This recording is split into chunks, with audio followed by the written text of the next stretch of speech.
Okay, let's get started. Hello, everyone. My name is Michelle Hebert, Director of Communications here at SAANYS, and welcome to today's edition of SAANYS Connect. This episode will cover employment issues, job elimination, and maintaining financial stability.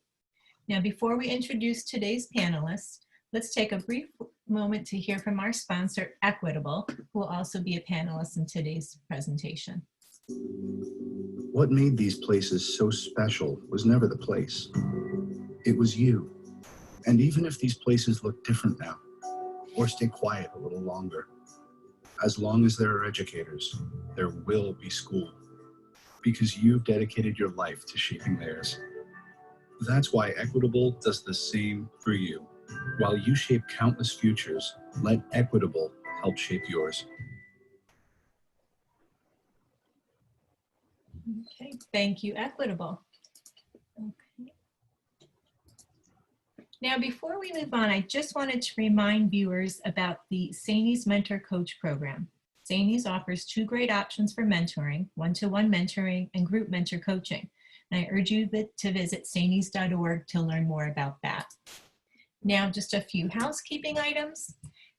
First, I would suggest you place your screen in speaker view mode rather than gallery view mode, so the speaker will appear in the large screen. Secondly, everyone is placed in mute mode, so please use the chat panel throughout the presentation for questions and comments. Questions posed today in the chat panel should be general in nature. Personal and confidential questions can be directed to the SAANYS Legal Department at 518-782-0600 or to your Equitable advisor, and we'll share that advisor contact information at the end of the program. Lastly, this presentation is being recorded and will be placed on the SAANYS website along with any additional resources mentioned today. So with that, I'll turn it over to Karen Bronson, our Director of Professional Learning, to introduce today's panelists. Good afternoon, everyone, and thanks for being here for SAANYS Connect today. To say that this week is a busy one would be a huge understatement. So we'll just say we're glad you found a way to carve out some you time, because this panel is directly related to your own professional concerns. We here at SAANYS really hope that your reopenings, regardless of what they look like in your own school or district, have been relatively smooth, and that everyone is just doing his or her best to be patient and show some grace and understanding of the challenges and demands that you are all facing. As always, the purpose of these panels is to bring us together around topics of the utmost urgency and importance, and to share resources and insights in a time that really demands that we collaborate like never before. I want to thank our panelists for joining us at such a crazy busy time. So please join me in welcoming Art Schuerman, SAANYS General Counsel, Jennifer Carlson, SAANYS Deputy General Counsel, and Greg Ronneberger, Regional Vice President for Equitable Advisors. Thank you so much for taking time out to be with us today. We will be taking questions or comments through the chat bar during our discussion. Just a reminder, as Michelle said, that we are here on this panel today to provide general information and guidance. So we won't take personal specific questions related to your own position, but those can be addressed to our attorneys or to Equitable advisors, as Michelle just mentioned. We're also really happy today, as usual, to provide you with some really great resources related to the topic. These are resources that have been shared by our attorneys and by Greg, and they will reference some of them in the course of their conversation today, but you'll even find more than the ones that they're directly referencing. And as always, we really try to provide resources that we really think will be helpful to you. Remember that this session will be recorded and will be available to anyone who could not attend today. And all of those resources will be attached to the recorded version of today's panel discussion. So let's get started. I really want to start our discussion by asking each of our panelists, Jen and Art and Greg, to share what they're seeing as priorities in the work that they're doing now with our members and clients. Art, maybe we can start with you. Can you just tell us what some of the most urgent topics are now that are facing our members with regard to their employment in districts across the state? Just give us a sense of what's going on from your perspective. Well, first, I'd like to thank everybody and hope you all are having a successful reintroduction and school year openings.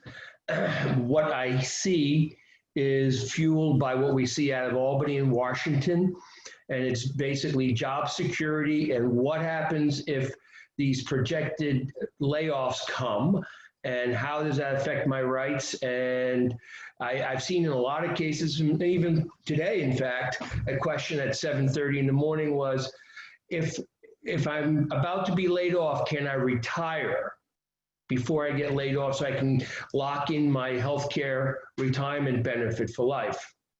And so those are the kind of the questions we get a lot of answers to. Obviously, too, I'd be remiss if I didn't point this out. At SAANYS, we monitor all the school closings. And on Long Island, the number of school closings are starting to get exponential. So we're now looking at how do we do accommodations, can we have basically other ways of staying home and doing remote work. And those are some of the issues that we're tackling on basically an hourly basis. Thank you. And Art, you certainly, I think, got our attention with that question that just came to you this morning. If I'm faced with being laid off, can I retire? Is there anything you want to comment on that before we kind of launch into some other things? Sure. It's an important one. Yeah, no, it's a critically important one. And since June of this year, I've had to deal with that. And for the folks who are on the podcast from Long Island, they know the rules of night shift are critically important to follow. You can't have a break in night shift coverage, or else you're losing benefit entirely. I would tell you this: before a layoff occurs, the employee should take a certain amount of proactive measures and ask the superintendent that as long as I meet the criteria under the contract, you may have a service year eligibility, can I retire before being laid off? So I can, you've worked 10, 15, 20 years in the district. You don't want to see a lifetime benefit taken away from you. So I would always tell people, look at your contract, dialogue with the central office, and see if you can come to an understanding to allow you to retire. As we discussed today at our, every other day meeting at SAANYS, a lot of districts, because these people who are at the top end of the salary chart are the ones who would be most likely willing or able to retire, I think there could be a win-win for everyone. And with that, I think I'd throw it over to Greg, because obviously if they're thinking to retire and take the healthcare benefit, they also have to have the financial planning part in place, which a lot of people don't do until the very last minute.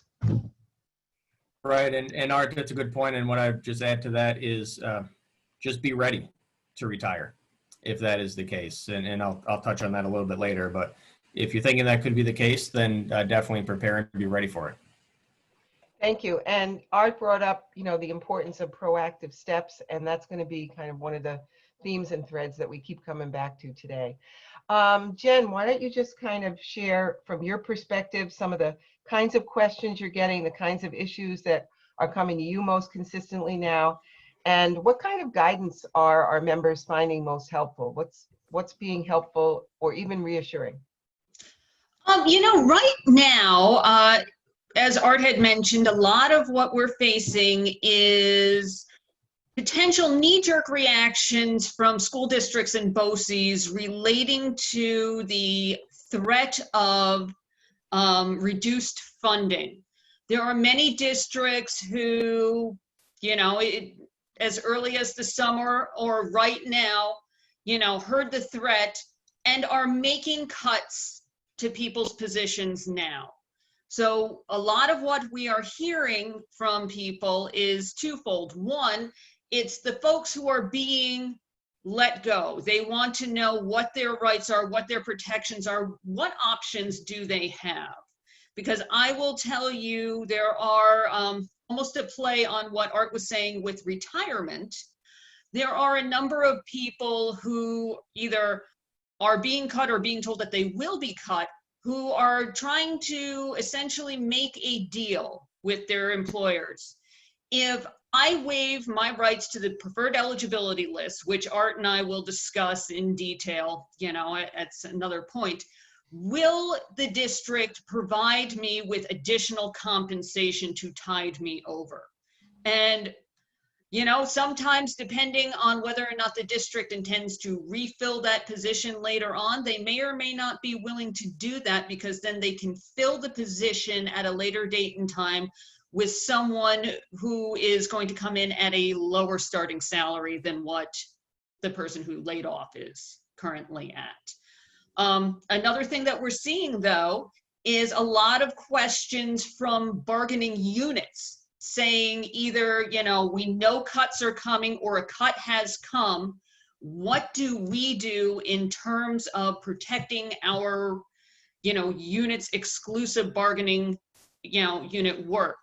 You know, do we do things to, you know, allow a teacher, for example, to temporarily step in and take over bargaining unit work? Or, you know, do we have to challenge that? Additionally, you know, if the work is being put back on other members in your bargaining unit, you know, there's a conversation about impact bargaining and, you know, what kind of financial consequences or other supports are necessary. Thank you. And impact bargaining and preferred eligibility lists, we'll cycle back to those. I think many of us heard the comment in the news yesterday that perhaps the concerns that school districts have, the most strapped school districts, about huge cuts and layoffs, perhaps that is premature. Do you, Jen or Art, do you want to comment on that news, that kind of the comments that came out yesterday, and any thoughts you have about that? Well, just to start, I think you saw from the director of the budget for the state of New York today a step back on this 20% across the board cut. As I've been talking to our SAANYS financial experts who work with us in collective bargaining, that would basically bankrupt most school districts. So it's a question of how this thing actually is applied, when it's applied. Obviously, in 7 weeks, there may be a change in the federal administration and more money devoted to, you know, the blue states. We have to wait and see on that as well. But I always take the look. I like to look at the actual budget for the district. One of the things I will analyze is how much of the district's budget is state aid component. And I'm going to fact finding, for example, on Monday, and I have looked. And, you know, there that it's 33% of the budget. So it's 33% of the budget, it's $12 million. And potentially the loss is 2.5 million. And then you look at the reserve funds. Do they have sufficient reserve funds to weather the storm for 2-3 years?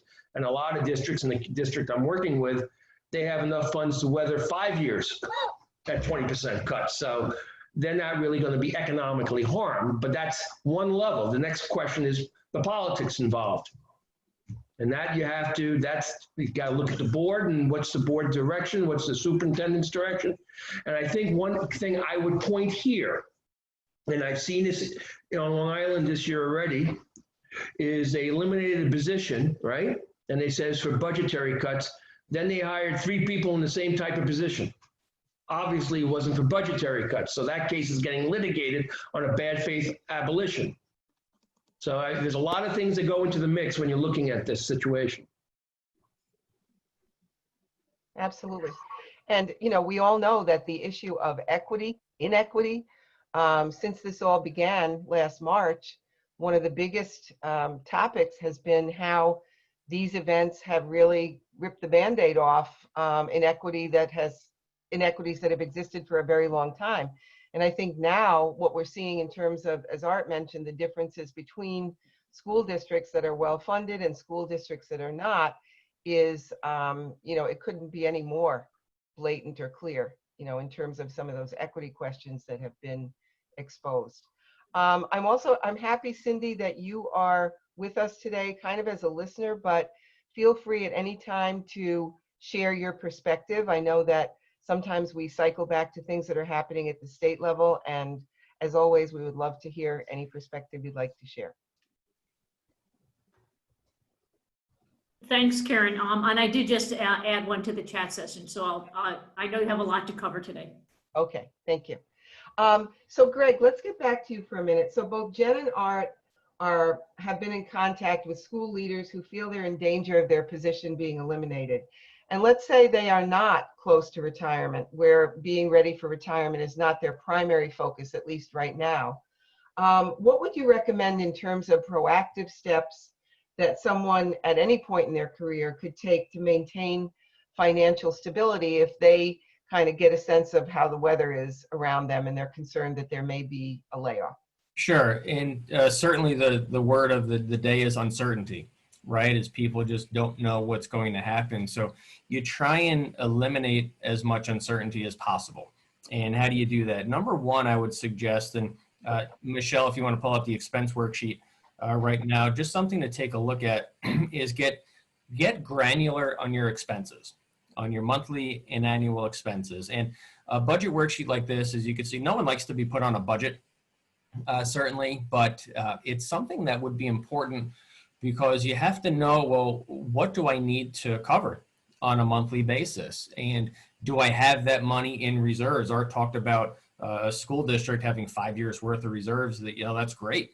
How many households have 5 months worth of reserves in their bank account? So once you know the numbers, you get very granular on this, looking at your monthly annualized expenses, and then make a plan to accumulate and have access to at least 6 months worth of monthly expenses in a liquid account. So savings account, checking account, have that money available. If you don't have it right now, build it. If you have it already, then that's great. The other thing then is you start to take a look and you take inventory and you say, well, if I'm in a position where my position is going to be cut and now you have to live on less, it's interesting. Karen used the word financial stability in a job loss, and how many people could say, yeah, I lost my income, but I still have some financial stability for a little bit. But that's really what we're trying to get to. So can you look at your expenses and say, well, what could I do without?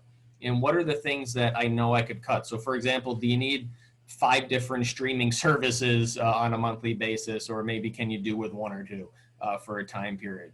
Can you cut back on some things? So that's what you want to do. You want to look at, where can I cut? Where can I go down? Also, there might be some expenses that get added on, and a good example is from a benefit standpoint. So if you're in a situation where your spouse or significant other has maybe health benefits at their workplace that if you lost yours, you could jump onto theirs, chances are the costs for that are going to be much higher than what you're paying right now on a district level. So there are some expenses that might need to be added in that maybe would need to be built into that budget. So know your benefits, know your spouses or partners' benefits, and then have an opportunity to see, all right, if we're prepared for it, we know what we have to have ready for us, let's go ahead and make that up. Thanks a lot. And thanks for that great resource. I'm just looking at it and thinking, wow, I could have used that my whole life, even when things were not as they are right now. So thanks for a great resource. And I know people could get in touch, even if they wanted to with you, even if they wanted to be walked through creating a budget like that. I think that would be really helpful. Absolutely. And another tool that we have available is called an asset map, and Michelle has a snapshot of that as well. And what that does is it's just an asset inventory. So what you could do is you could just take a look at everything that you have available to you. So if you're looking and saying, well, all right, where would we get money from, or where are things held right now? This asset map is a tool that we utilize, and anyone could have access to it. You just email me and let me know, and I'll send you a link for it. But it's nice just, again, from a preparedness standpoint, eliminating uncertainty. Where is everything? Put it all in one place, and we could even have 2 side by side to say, well, here's one in our current situation. Here's a second one in anticipation of, say, a layoff, or are we losing benefits through a workplace? So I mentioned health insurance, but there's also life insurance benefits. There are other benefits that, hey, if I'm not part of the unit, I'm losing the group benefit. I need to know what's missing so that I need to know if I need to make something up. Thank you. And, seeing it laid out like that, these would just be good, healthy financial habits at any time, certainly, especially now. So thanks again for the resources, and the follow-up is there if people need it, which is great to know. So we have been talking about layoffs already. So let's take a little closer look. And Art or Jen, perhaps you can kind of think about the current rules for layoffs, which can be confusing. And perhaps you can help us and our listeners kind of sort out different rules that exist for both certified and civil service positions. Any light you want to shed on that? Okay. Well, I'll start with the certificated or the individuals who are licensed by the state of New York, and Jen will do the civil service component. These are document-driven analysis. So what we always ask right off the bat, and I see Mr. Doyle there from Monticello, we were talking about that this morning with his group.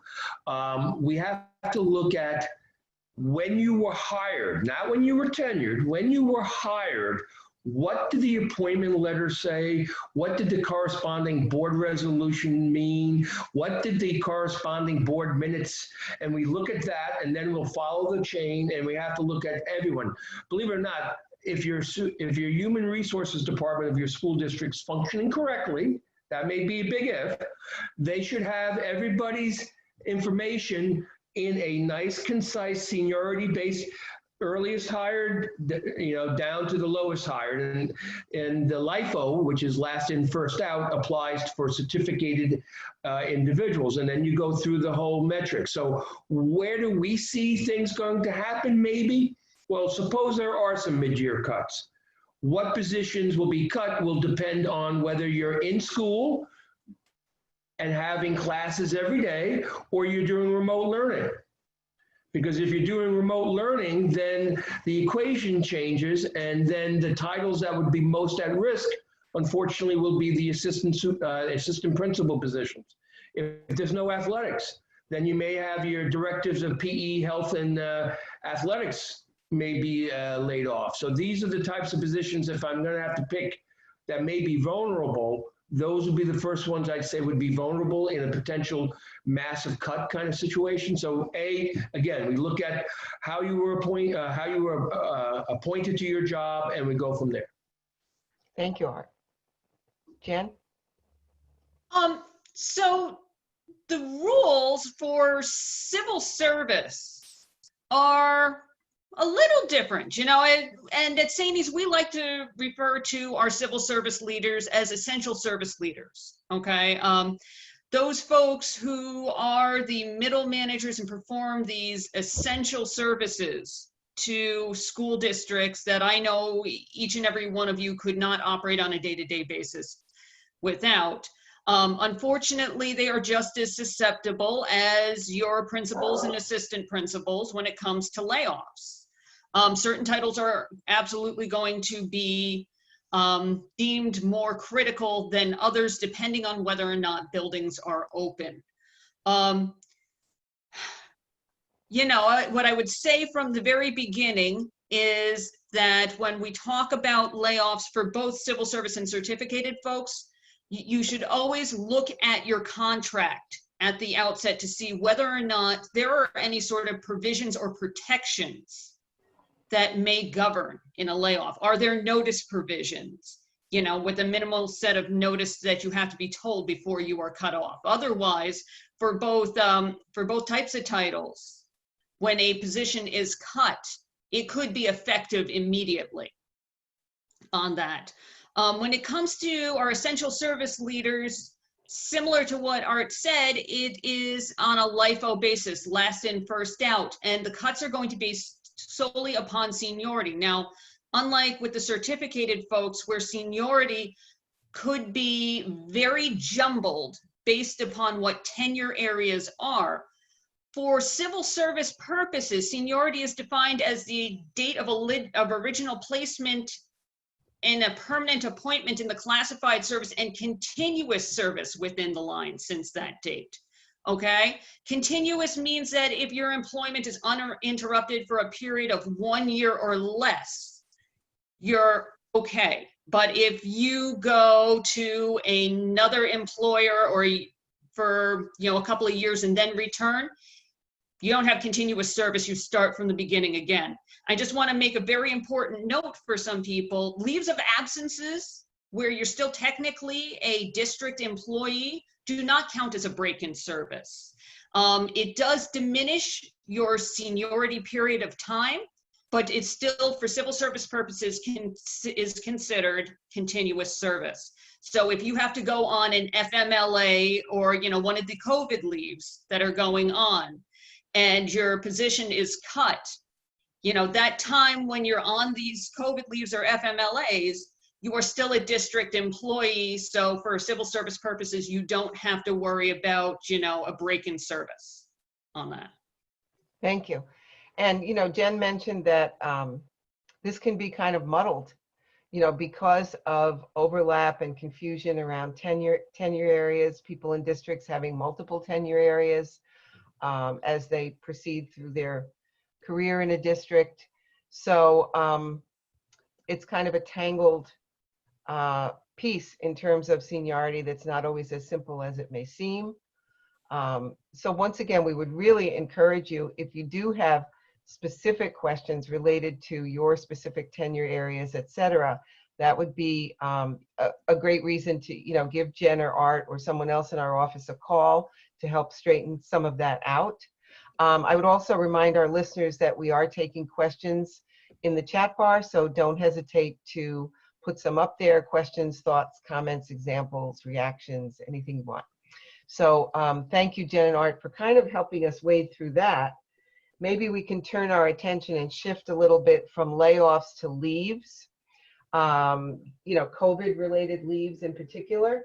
If you could kind of tell us and walk us through again, different kinds of COVID leaves that exist, different scenarios that are popping up that you are getting more and more familiar with in terms of questions around those leaves.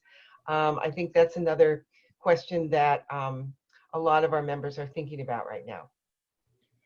Well, I will say this for COVID-related leaves right now. I think that generally the biggest one we're dealing with right now, unfortunate for this, is I want to try to work remotely. So I'm looking for an American with Disabilities Act accommodation to allow me to work remotely. Fortunately, we haven't had a lot yet of the reoccurrence of the virus, which will take a different thing. Though we did have an interesting case this week already in upstate New York where we made the state news, and I don't know if it made national news, where the district failed to report in a timely fashion a test positive for an administrator to the county Department of Health, and then 3 or 4 days went by before everyone in the district knew that the person had been working and had tested positive. So what we see right now is the accommodations. Obviously, if you're seeking an accommodation to try to work remotely, bear in mind that it's a test that has to have documentation from a medical doctor. And I find that typically school districts are, as a matter of course, not considering them right now. The other COVID-related leaves are still out there, and according to the Families First Act, are still available to people until December 31st, unless the statute is amended. So that's another whole breadth of law that, again, we haven't seen too many of those lately, but I'm sure once the virus rekindles, we're going to see a lot more of those. Thanks, Art. And you referred to, the upstate school district. It's been in the news. There was also some assumption that one Department of Health in one county would talk to another Department of Health in another county. I think it was Otsego and Schenectady, and that didn't necessarily happen. So I'm wondering if you would say that pretty much, when in doubt, report might be kind of a good guideline in our schools right now. Well, for all the viewers today who work in one county and live in another, I would tell you, err on the side of caution and notify both counties. What we found in that particular case Karen is referring to is the two counties did not interface at all. Mm-mm. So the problem was, and I believe it was at the central office level, they didn't take the initiative and notified the other county, which in this case was Schenectady, and it was sort of out there for a few days without it. Now, one of the things I will caution everybody about is this. A staff member or student's medical information is confidential. So you're not going to be able to say, Johnny Jones, the custodian tested positive, or Susie Schwartz, the student in 4th grade tested positive, you can say in a more oblique way, we had a member of the school community in this building tested positive. And that I think is a very good cautionary instruction to tell people. You don't divulge people's names and associated with the virus. Thank you. Just kind of related to that, we're on reporting a little bit. Any thoughts about the dashboard that has emerged, which seems like a pretty easy way to access information about cases that are reported in districts? Are you hearing or seeing any questions related to dashboards, or does that seem to be kind of evolving pretty smoothly? My own experience is it's still too new to really get a handle on it. Yeah. So we'll keep Yeah, going. I would agree with Art on that. It's too new, and I think people are frankly a little more concerned with the technical glitches of having students work remotely right now to focus on that particular piece. Okay, So. we'll keep our eye on it. Thank you. Question came up when we had our planning discussion about what would happen if a school leader's own child, his or her school goes virtual, and that school leader then requests an accommodation to work from home based on his or her need to be home to care for a child who is now home. Any light you want to shed on that? Jen, you want to go first or you want me to? Sure, I'll go first on this. So I think this is a very interesting piece, all right? By all accounts, it makes sense. If an employee, an administrator has to be out to care for a child, they're going to be covered under the Family First Act, okay? In which they can take leave at a reduced rate of pay in order to cover their child when the school is closed. And I'm going to give you an example of that in a second. But ideally, so that the employing district continues to run smoothly, it would make sense for them to find a way, even if on a part-time basis, to allow the employee to work remotely while they're at home caring for their child due to a school or daycare closure on it. But the employer does not have an obligation to do that. Unfortunately, what we're going to find is that at some point in time, districts who have drawn a hard line in the sand about no remote working, and there are several out there, are going to run out of employees as schools periodically close. Because I think it's only a matter of time. We all know this is a chain reaction, and one infected student or staff member in a building is going to shut down an entire building for at least 2 weeks in order to make sure that there's no potential further exposure or contagion in it. Now, when it comes to the Family First Act, an example I had was what happens when a school does not offer a completely virtual format, but instead says we are 3 days in, 2 days off. Under that scenario, the employee can take the intermittent family leave to cover their child's care. However, in a situation that I was presented with, the employee looked at the concept of 3 days in, 2 days off, and decided that for a variety of reasons, including, the ability to see elderly relatives, during this COVID outbreak, that this employee voluntarily pulled their child out of school and decided to homeschool 5 days a week. That is a very different situation than the school is closed and unavailable. That is a choice, and if you make that type of choice, you have to be prepared for the consequence that you are not going to qualify under the Families First Act for that coverage. Thanks, Jen. That's an important distinction.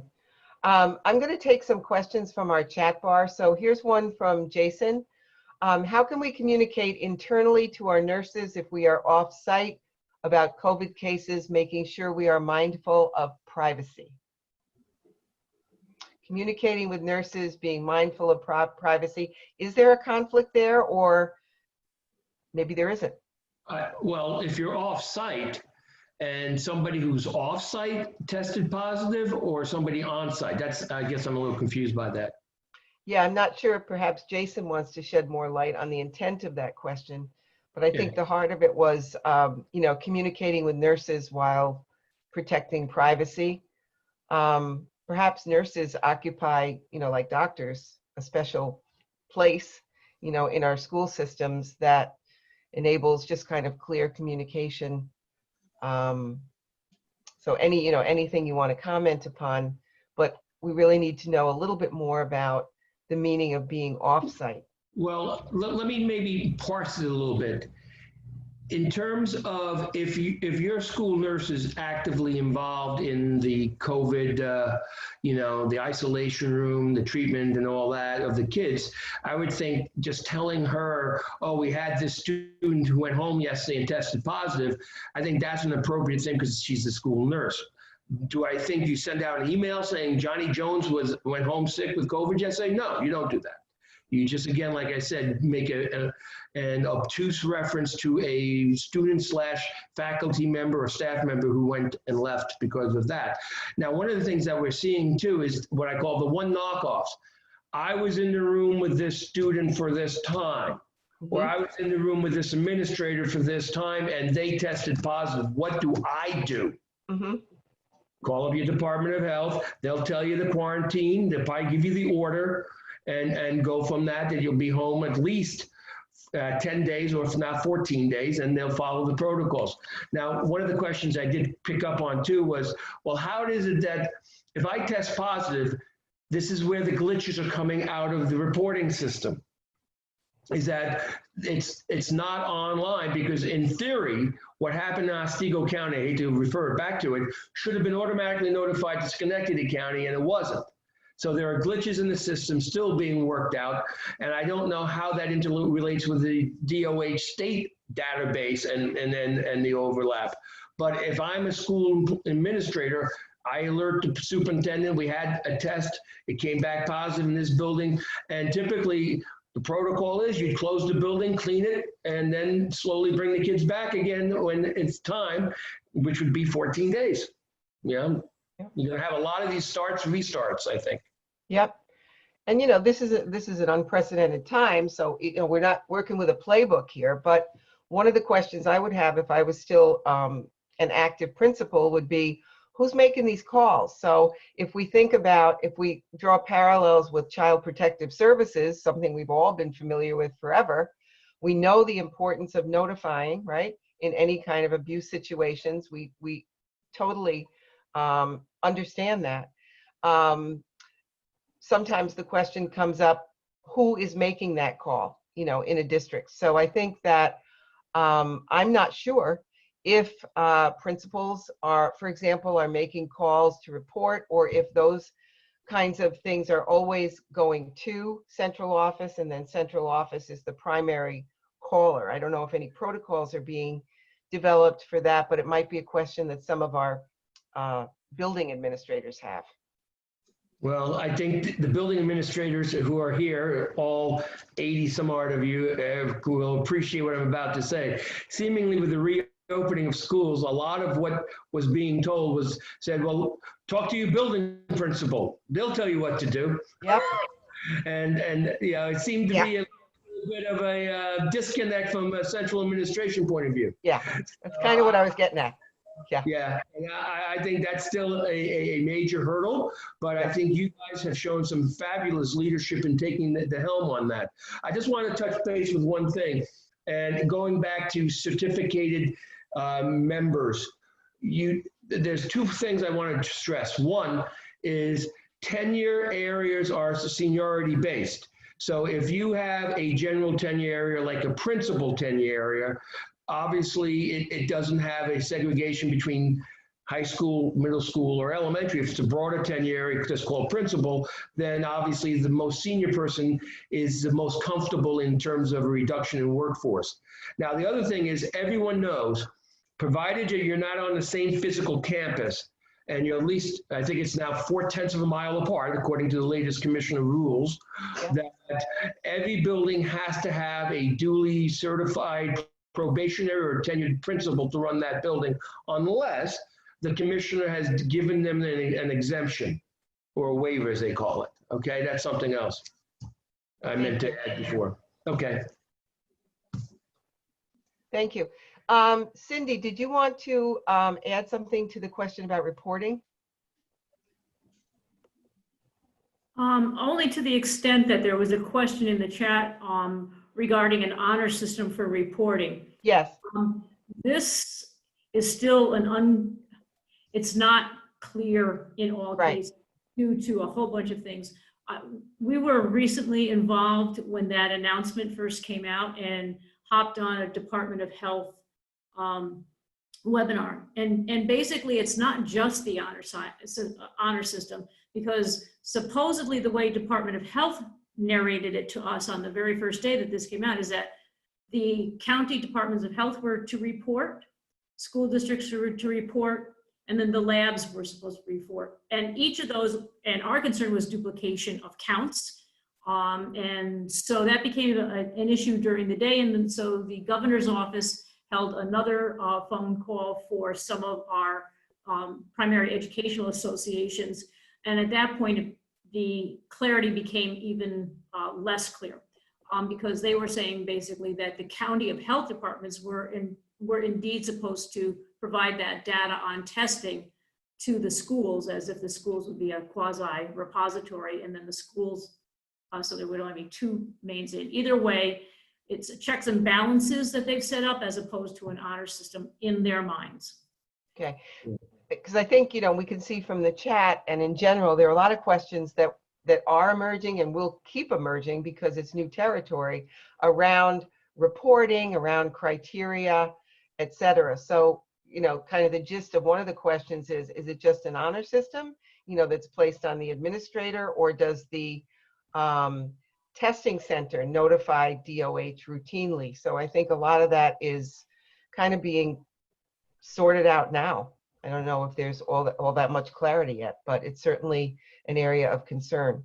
Well, what I would caution everyone on this is, and I can see this happening maybe not in the next 2 months, but maybe in the next 8 months, is as the virus rekindles, and if somebody purposely did not disclose they had COVID, and some other employee, let's say, in the building contracted and passed away, I could see a liability issue. And I can also see an aggressive prosecutor trying to say some sort of manslaughter charge and try and get you indicted for that. So I would always say report the incident and go with it, because if you report it, it's off your plate. You know what I'm saying? Done your job. Thank you. Let's cycle back a minute to leaves and layoffs. And I think we would all agree that there's always a ripple effect in a unit. You know, what impacts one member impacts everyone. So maybe we could talk for a minute about how the loss of a position can impact not only the individual, but the entire bargaining unit. And just kind of share a little bit what impact you have seen on bargaining units due to current issues like job elimination. What's the ripple effect? Well, the ripple effect, Karen, is, you know, multi-tiered.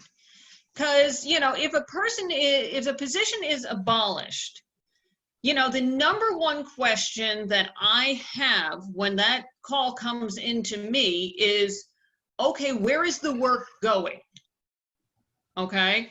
Yep. And if it is going to someone not within the bargaining unit, okay, whether it is central office or a teacher or some other configuration, you know, maybe it's an interim placement, you know, in situations that aren't necessarily layoffs.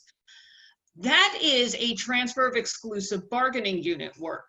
And absent the union coming to a negotiated agreement that has to be codified in order to have protections in a memorandum of agreement or a memorandum of understanding, that should be prosecuted as an improper practice charge for a transfer of bargaining unit work at PERB. And there is a 4-month statute of limitations on that.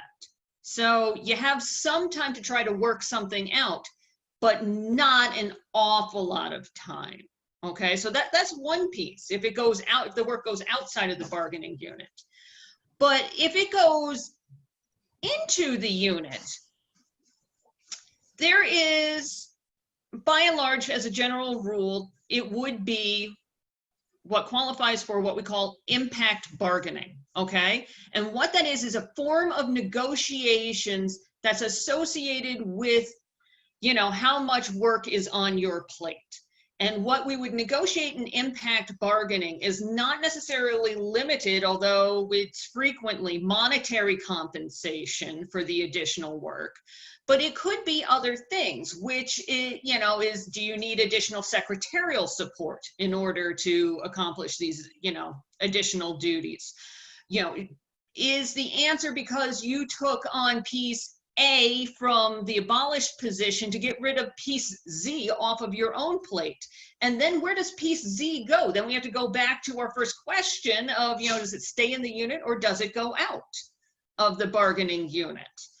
Which means that if you ideally keep all the work within your bargaining unit, you could have a mass case of impact bargaining for everybody, and every situation may be different. Now, the good news is there's no statute of limitations when it comes to impact bargaining, but I will tell you our general rule of thumb at SAANYS is do not, you know, wait more than 1 year to initiate the process. Because at some point in time, the district will come back to you and say, you've been doing this forever, why are you questioning it now? You know, the other piece of it is, do you negotiate additional duties up front? For a stipend, does the superintendent come to you and say, you are going to take on all of the COVID data collection and reporting, and I'll give you a stipend of $3,500 in order to do that?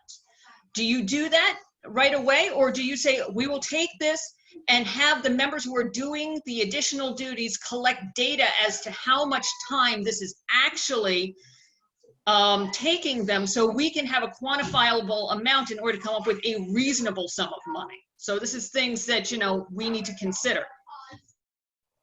Yeah, Absolutely. just to Art, add, is there something you'd like to add? yeah, the second scenario that Jen talked about, because it's a relevant scenario, is the COVID coordinator. What a part of the analysis besides impact bargaining is, are these duties intrinsic to your job? And obviously nobody had a COVID coordinator before March of 2020, right?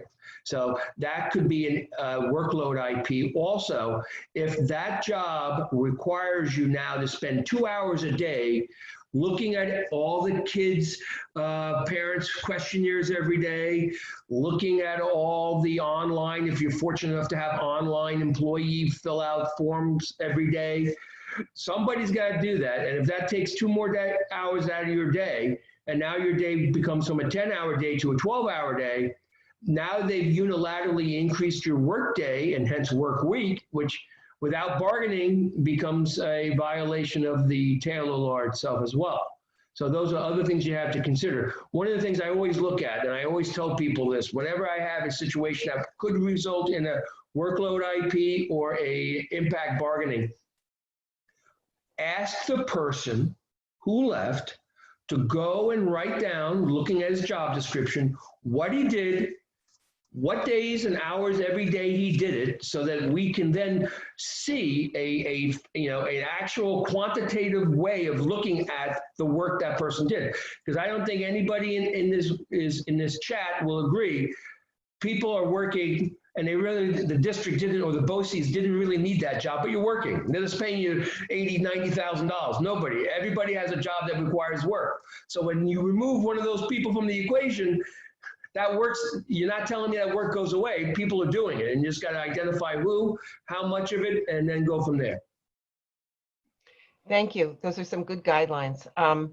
So we're going to start to kind of wind down our conversation. I want to get back to Greg for a minute and just ask Greg to kind of share with us again, you know, during a time like this with so much uncertainty and so much turmoil and really not knowing what's around the corner from a lot of angles, we've been talking about some good guidelines from our attorneys. Just give us now some good guidelines from your perspective at Equitable. Sure. Well, as I mentioned before, just preparedness is key, making sure that you have your ducks in a row and that if something unexpected comes up, it's almost expected. Okay, I thought this might happen. I'm ready for it. To piggyback on that conversation real quick, when there are eliminations and you're looking at, well, the district now has some extra money, and if it's a stipend situation, is that pensionable money or is that just money on the side?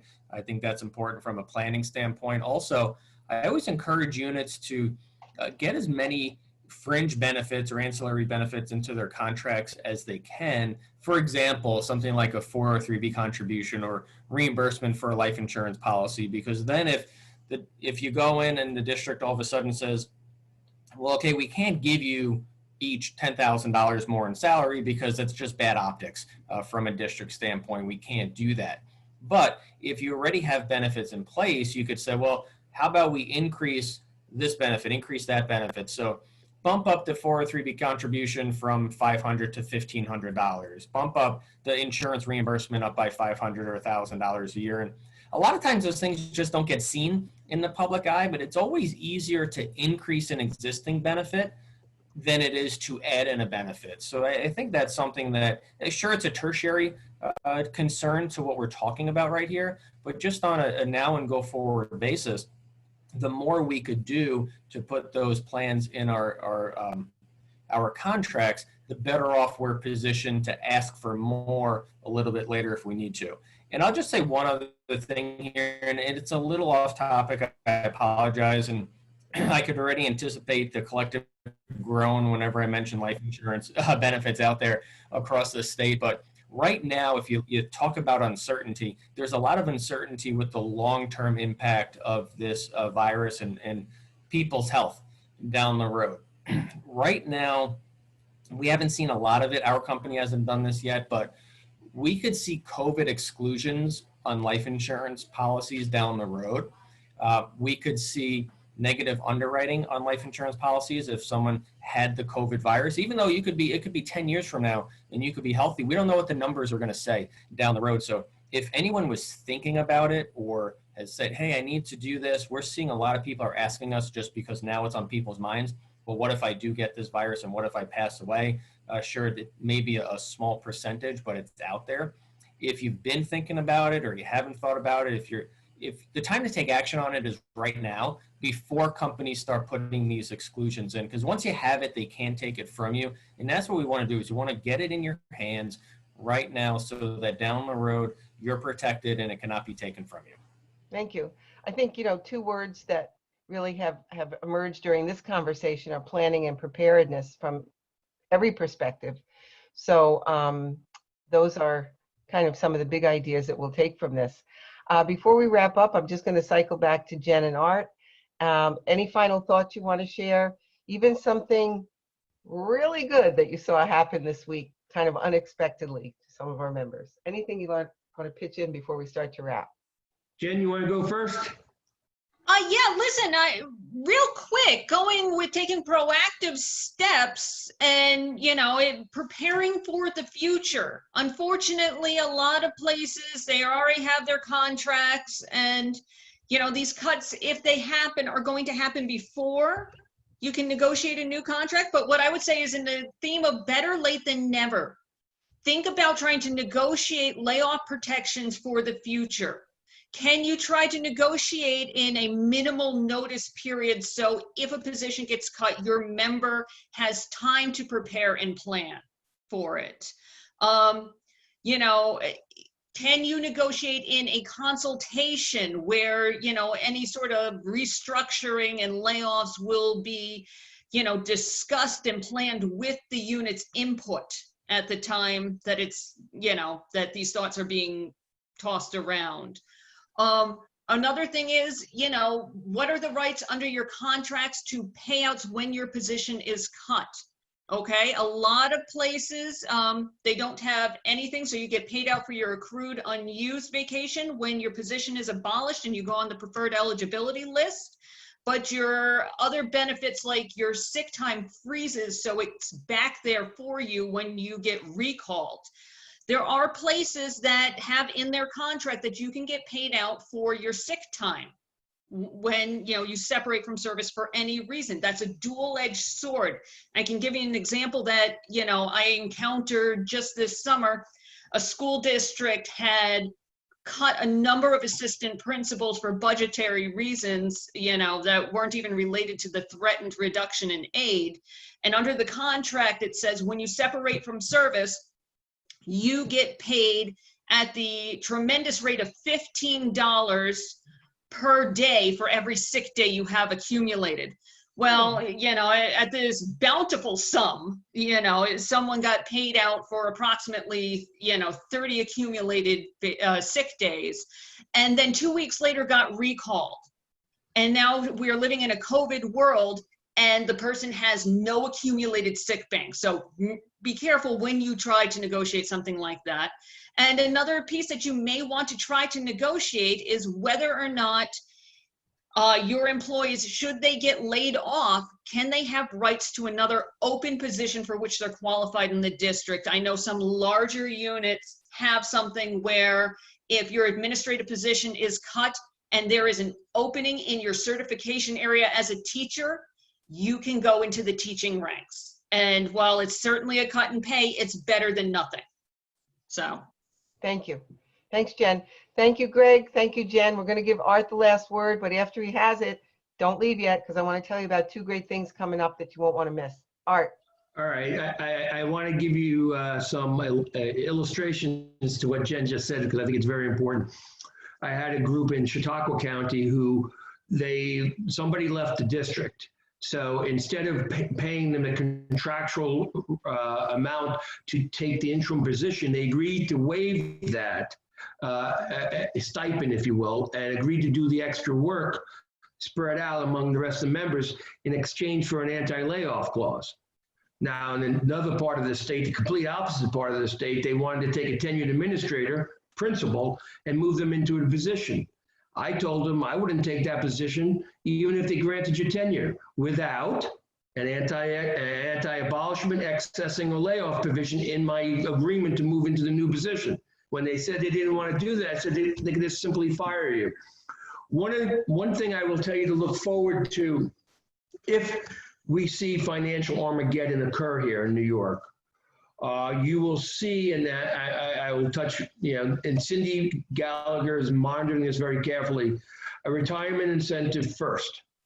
That will be approved by hopefully school districts. After that, in usual pecking orders, and I date back to the 70s, to the 80s and 90s, when we've seen across the state cuts in education, you saw lag payrolls, you saw work furloughs, and you've seen layoffs. They go in that kind of order.